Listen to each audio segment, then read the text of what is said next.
my homage to the gem of the Supreme Buddha. The Buddha is my refuge every day. May my homage to the gem of the Supreme Dhamma. The Dhamma is my refuge every day. May my homage to the gem of the Supreme Sangha. The Sangha is my refuge every day. May my homage to the Supreme Triple Gem. The Triple Gem is my refuge every day. Sadhu, sadhu, sadhu. Samanta Chakravalesu Atra Gachantu Devata Saddhammang Munirajas Sunantu Saggamokkadang Dhammasavana Kalo Ayang Badanta Dhammasavana Kalo Ayang Badanta Dhammasavana Kalo Ayang Badanta. May all divine beings arrive here to listen to sublime Dhamma expounded by the fully enlightened one. Namo tassa bhagavato arahato samma sambuddhassa. Namo tassa bhagavato arahato samma sambuddhassa. Namo tassa bhagavato arahato Samma Sambuddhassa. Honor to the Supreme Buddha, the Blessed One, the Exalted One, the fully enlightened One. Meritorious devotees, Dhamma friends, it is a magnificent opportunity for a human being to encounter a dispensation of a Supreme Buddha. Due to the meritorious activities, the merits that we have accumulated in the past, this time we have been born in a human world. It is a very, very rare thing. And we could encounter a dispensation of a Supreme Buddha. That is also one of the rarest things in the world. And also, according to the Supreme Buddha's teaching, very few is able to cross this sansaric ocean. In order to do so, we have to practice Dhamma. How can we practice Dhamma? The Supreme Buddha expounded us to first and foremost to take refuge in the Triple Gem wholeheartedly.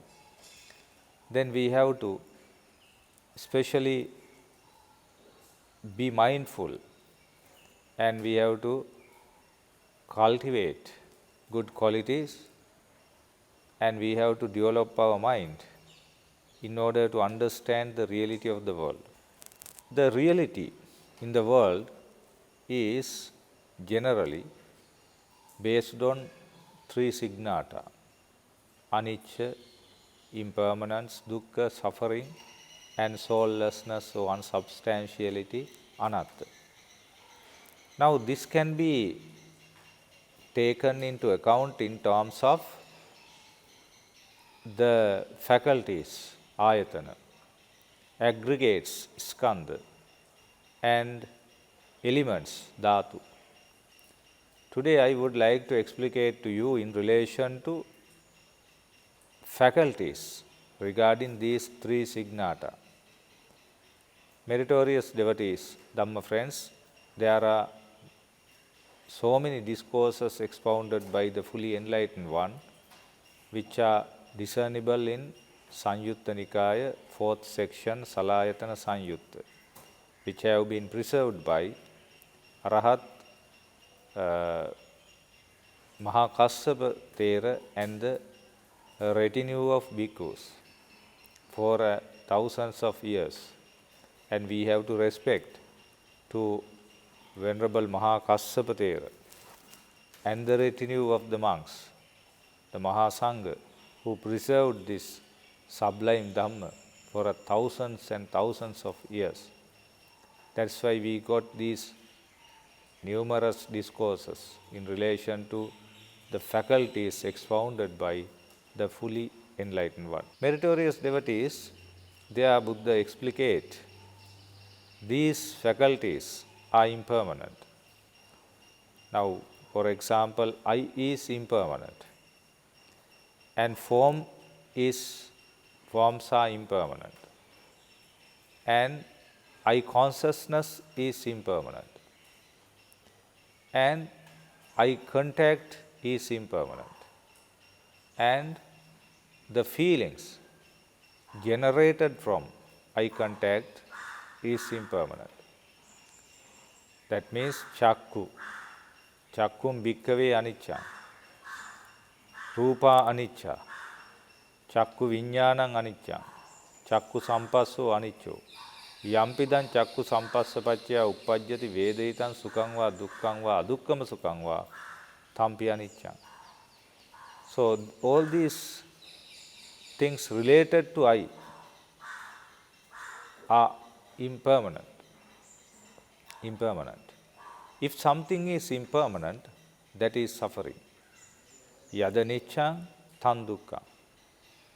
If something is suffering, dukkha, that is anatta, that is soulless or unsubstantial. Therefore, this factor we have to understand with wisdom. Then we can put an end to the defilements or the kind of craving which gives birth to us again and again. Therefore, that can be eradicated.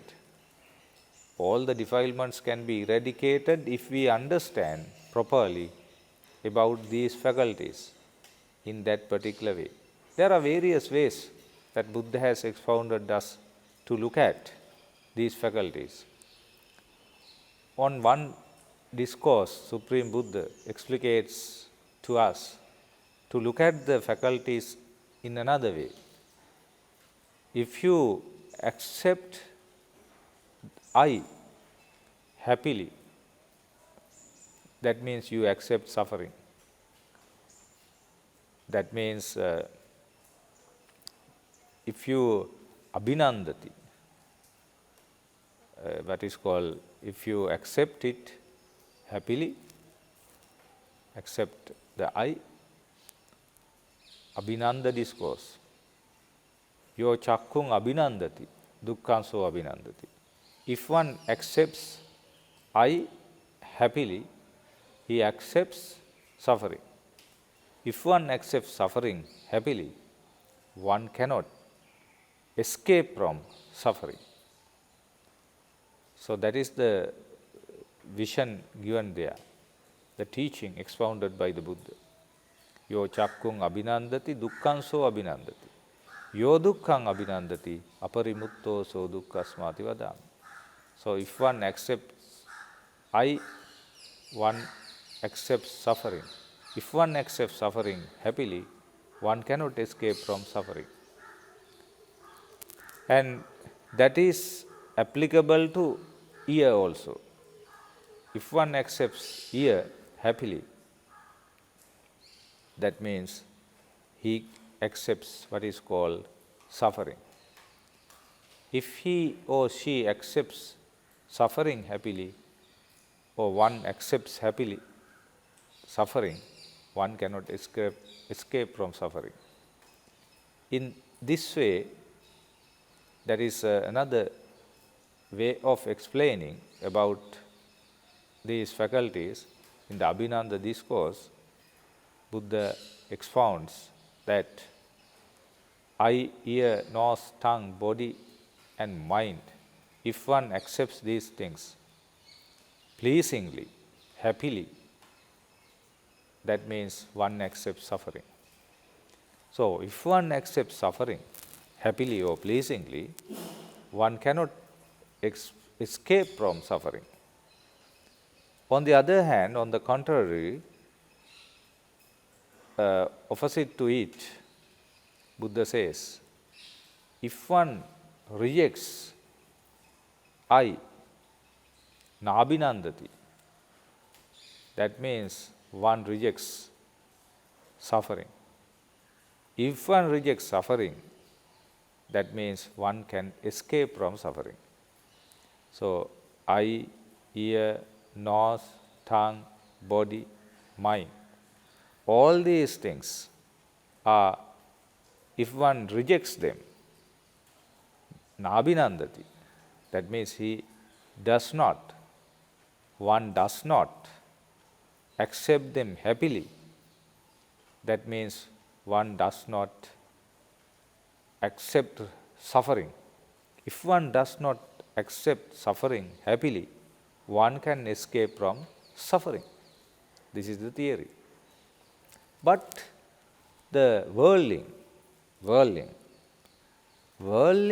the Putujjana accepts these faculties happily, pleasingly, because the worldling cannot understand the reality of these faculties. We tend to think these faculties are pleasurable things and pleasing things. They are very, very, important to us. They give us pleasure. Like that we tend to think. Because we can see only the surface of the faculties. The operationalization of the surface level we can see of these faculties. We cannot see inner aspect of it. The inner aspect is suffering. Dukkho loko patithito, the Supreme Buddha expounds. This world is based on suffering. Therefore, meritorious devotees, Dhamma friends, the world in the sense, in one way of analysis of it is, world means the 6 faculties and the external things related to them, Rupa, Sabda, Gandha, Rasa, Pottabba and Dhamma. All these things can be called the world. So, world is, entire world is based on suffering. That means these faculties always give us suffering.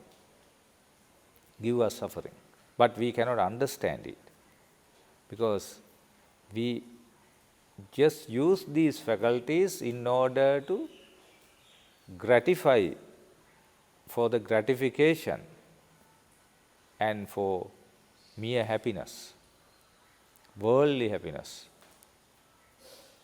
Therefore, we see only the pleasurable aspect of it, asada. We cannot see the adinava. That means the bad aspect, bad effects, disadvantage. Now, this I is impermanent.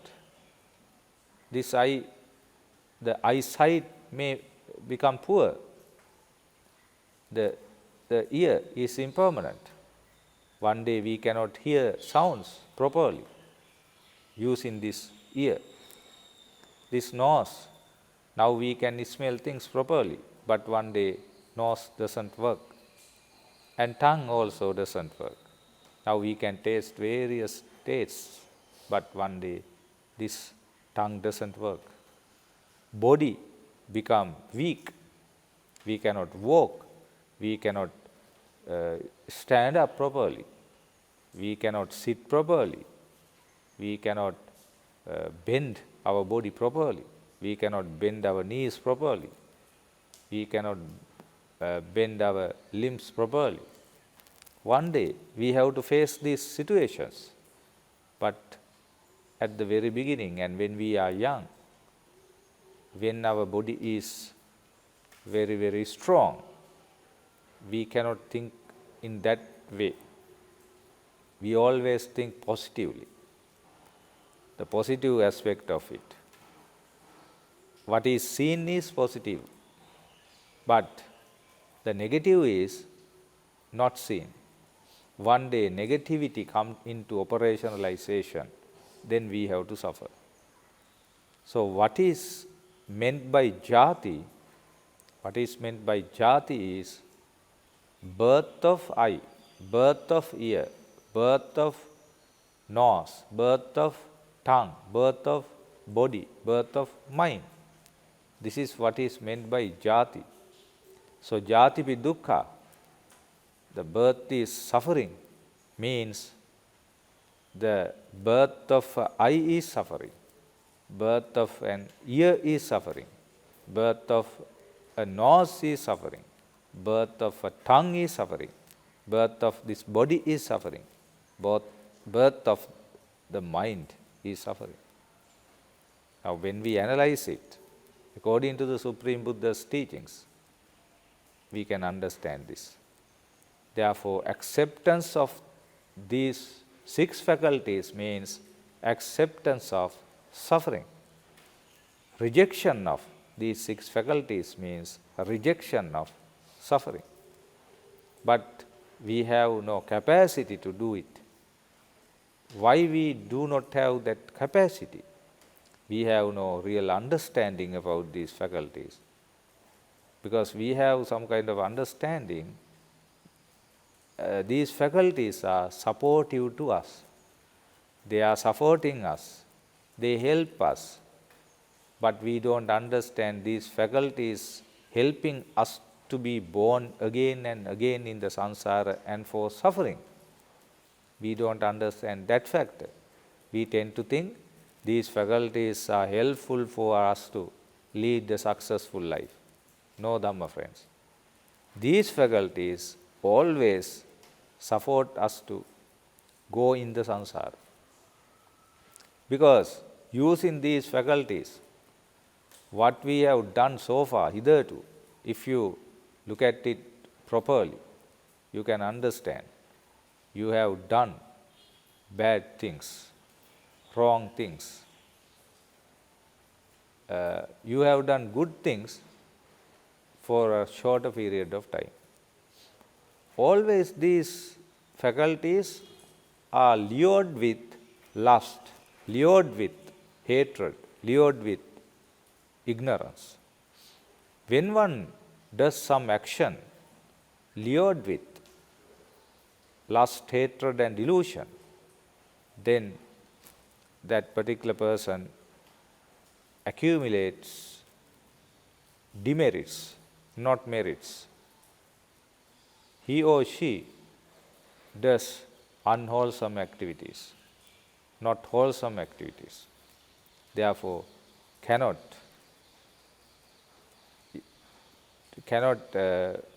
get rid of this sansaric life easily. Therefore, now you can understand these faculties are not pleasurable and also positive things for us. They are ones which take us to the hell. They are one which take us to the animal plane. They are one which take us to the ghost plane. They are one which take us to Asura world. Very rarely. They help us to be born in the heavenly plane and the Brahma world. Very rarely. Very rarely they help us to be born in human plane like this. Only that we are born in human plane or the heavenly plane or Brahma world, that we can understand about the reality of the world. When we are born in the hell, we have to suffer, suffer, suffer. When we are born in the animal plane, we have to suffer continuously. When we are born in the Preta world and the Asura world, we have to suffer. Therefore, meritorious devotees, this is a good opportunity for us to understand about this particular six faculties and their operationalization, and having understood them with wisdom, we can make a plan to completely cessation, for the cessation of these six faculties. We have to understand what is called origin of these six faculties, and ending of these six faculties. Samudayancha, origin. Assadancha, gratification. Adinavancha, disadvantage. Nissaranancha, free. And nirodhancha, that means cessation. All these things we have to understand properly, meritorious devotees. If you are able to understand them properly, you will one day put an end to this sansaric life. Unfortunately, we always look at these six faculties as they are very, very pleasing, lovely, and giving happiness to us. The rose is a beautiful flower, but there is a thorn, we don't see the thorns. We see the flower of the rose, the beauty.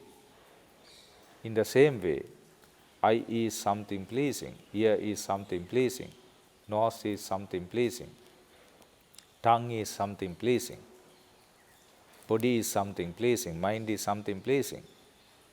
We generally think they are helping us for the survival. It is true, they help for the survival, but that survival itself is suffering. The survival itself is suffering. So when we survive, we are going in the samsara. Now this time we got the opportunity to be born in the human world. But how can we say next time also we get the opportunity to be born in the human plane? According to the Supreme Buddha's teachings, in this long sansaric journey, we have been born in the hell for millions and millions of years. We have been born in the animal plane millions and millions of years. We have been born in the Preta world millions and millions of years. We have been born in the Asura world millions and millions of years. Very rarely we got the opportunity to be born in the human plane. Therefore, this is the opportunity. Using these six faculties, we must try to generate merits. We must try to generate merits. How can we generate merits? By offering dana, by offering, and by practicing sila, virtue, and by meditation, making our mind mindful.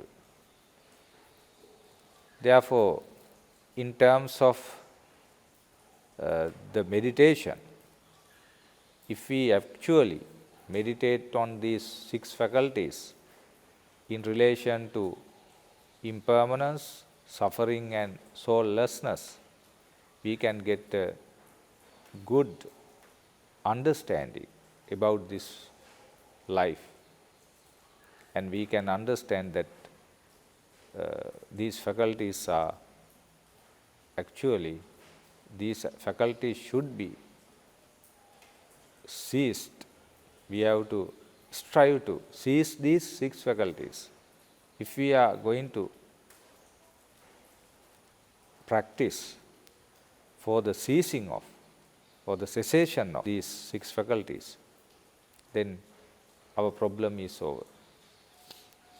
If we are unable to do so, once again, in the next life, another set of 6 faculties come into being, come into operationalization. Then we have to suffer. We don't know these 6 faculties will come in the human world or in the hell or in the animal plane or in the ghost plane. We don't know. But according to Supreme Buddha's teachings, the weight is there to be born in unpleasurable planes. Unpleasurable planes. Therefore, this birth in human world and having this kind of wisdom, kind of understanding, capacity is a great fortune that we have accumulated this time. Therefore, in this Dhamma sermon, meritorious devotees, Dhamma friends, what I wanted to emphasize is there are 6 faculties. Buddha has expounded about these 6 faculties. And this is what is called insight. This is related to insight meditation, vipassana. We have to look at these 6 faculties in terms of anicca, dukkha and anatta. Now, this is a lengthy discussion. But today, I just wanted to give it in a summary level, in a nutshell, about these 6 faculties. Therefore, just you could get a glance of these 6 faculties.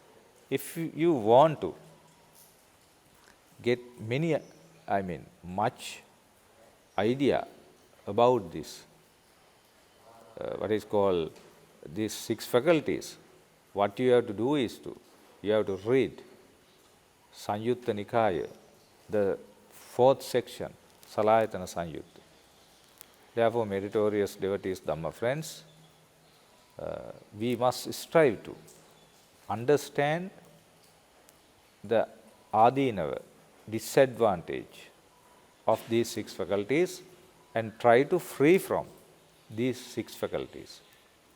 When a kind of disciple, good disciple, noble disciple, understand about these 6 faculties, what happens to him is he is fed up with these 6 faculties fully. Nibbindati. Nibbindang virajyati.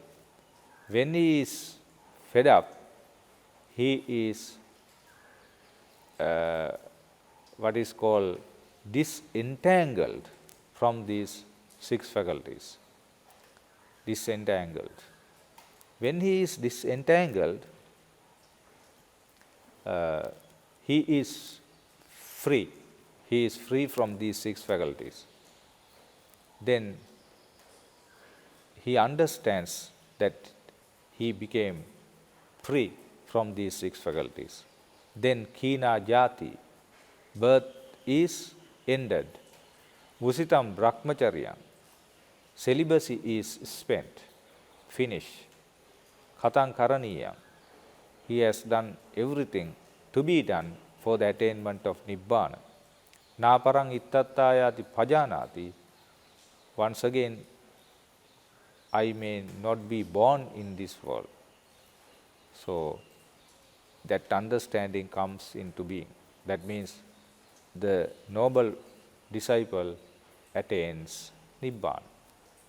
Therefore, meritorious devotees, what we all have to do is to understand about these 6 faculties fully with wisdom and try to put an end to or seize these 6 faculties and try to comprehend this Dhamma as early as possible. May the Noble Triple Gem bless with you all. Akasatta ca bummatta devanaga mahiddhika punyantang anumoditva chiran rakkantu buddha sasanang ආකාසට්ටා ච බුම්මට්ටා දේවා නාග මහිද්దికා පුඤ්ඤන්තං අනුමෝදිත්වා චිරන් රැක්කන්තු බුද්ධ දේශනං. ආකාසට්ටා ච බුම්මට්ටා දේවා නාග මහිද්దికා පුඤ්ඤන්තං අනුමෝදිත්වා චිරන් රැක්කන්තු තං සදා. May you all be well